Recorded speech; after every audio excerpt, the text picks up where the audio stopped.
In this video, I'll show you how you can fix keyboard lag on your Windows PC. First, what you want to do is come down here and check if you have a Windows update. So just come in Windows Update, check if there's any sort of update. You can click here and it will check for updates. Now after that, what you want to do is click here to find a setting and search for access, and choose ease of access keyboard settings.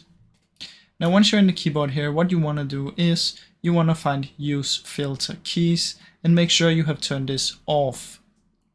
Now after that, what you want to do is you want to come down here and search for keyboard, and it should open up the keyboard control panel. Click on this.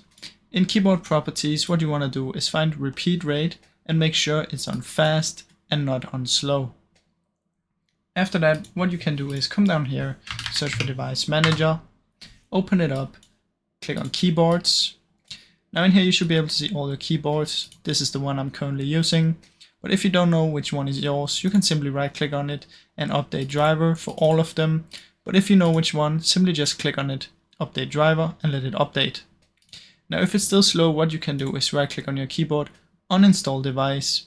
Once it's done uninstalling, click action and scan for hardware changes, and it's gonna reinstall your keyboard, and then it might fix your problem.